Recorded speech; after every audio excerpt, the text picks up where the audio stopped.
નમસ્કાર વિદ્યાર્થી મિત્રો, સ્વાગત છે આપનું ગુજરાતી પાઠશાલામાં. આજે આપણે જોઈએ ધોરણ 8 ગુજરાતી વિષયની સ્વ અધ્યયન. એમાં કાવ્ય 11 વળાવી બાવી સેમેસ્ટર 2 નું જે કાવ્ય છે એનું સ્વ અધ્યયન પોથીનું સોલ્યુશન આપણે જોવાના છે.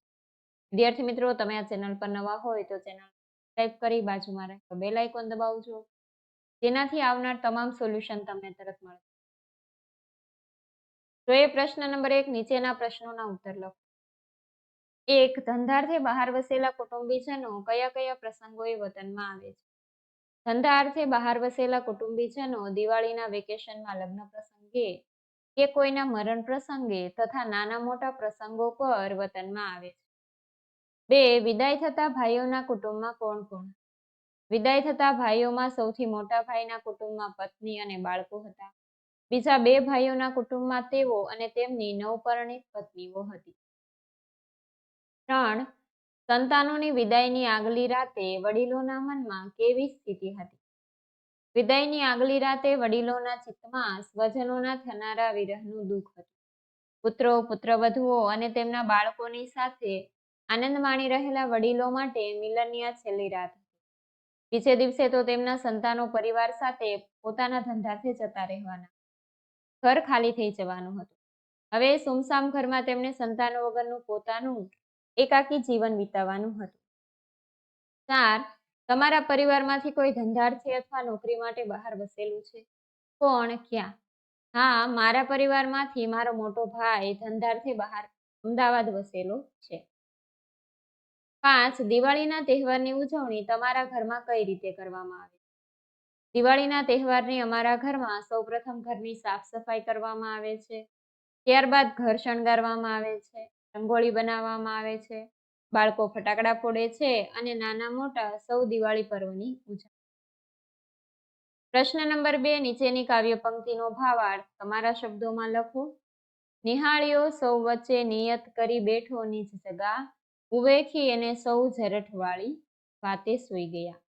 ધંધાર્થે દૂર વસતા સંતાનો તેમના પરિવાર સાથે દિવાળીની રજાઓમાં તેમના માતા પિતાને અને ફોઈને મળવા આવ્યા છે. ત્યારબાદ દિવાળીની રજાઓ પૂરી થવાની છે. આગળના દિવસે સંતાનો પોતાના કામ ધંધાર્થે પોતાના શહેરમાં જતા રહેવાના છે. માટે માતા પિતા અને ઘરમાં રહેતા વિધવા ફોઈ સૌએ તેમના નસીબમાં લખાયેલ વિરહને મિલનની રાતને સૌની વચ્ચે પોતાનું આસન નક્કી કરીને બેઠેલા જોઈ એના તરફ ધ્યાન આવ્યા વગર વૃદ્ધજનો વાત કરતા કરતા સૂઈ ગયા. પ્રશ્ન નંબર 3 છે, શાળા પુસ્તકાલયના પુસ્તકોમાંથી માતાને લગતી પંક્તિઓ શોધીને લખો. માં તે માં, બીજા બધા વગડાના વા. એક માતા સૌ શિક્ષકની ગરજ સારે. ચોરું કચોરું થાય માતા કુમાતા ન થાય. માની ગરજ કોઈના સારે. ગોળ વિના મોળો કંસાર, માં વિના સૂનો સંસાર. જનની અને જન્મભૂમિ સ્વર્ગથી પણ મહાન.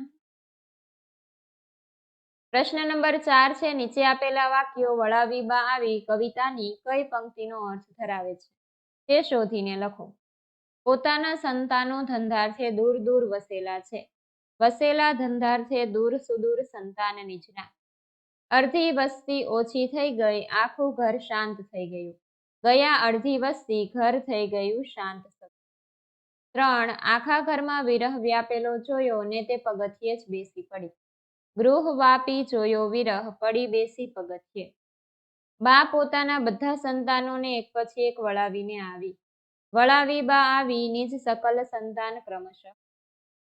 સવારે ભાભીનો ભર્યો પરિવાર લઈને ભાઈ ઉપડ્યા. સવારે ભાભીનું ભર્યું ઘર લઈ ભાઈ ઉપડ્યા. પ્રશ્ન નંબર 5 છે, નીચે આપેલા શબ્દ સમૂહ માટે એક શબ્દ લખો. વિધવા સ્ત્રીના નામ આગળ માનાર્થે વપરાતું વિશેષણ ગંગા સ્વરૂપ. નવી પરણેલી સ્ત્રી નવોઢા. પ્રિય વચન બોલનારી અને ધીમો ધીમો હસતી. પ્રિય વચન મંદ સ્મિતવતી. પ્રિયજનોનો વિયોગ વિરહ. ઘરમાં પ્રસરેલું ગૃહવ્યાપી. પ્રશ્ન નંબર 6, અલગ પડતો શબ્દ ચેકી નાખો. પેલામાં આવશે ધંધો, વ્યવસાય, વેપાર, તો એમાં નોકરી ચેકી નાખો.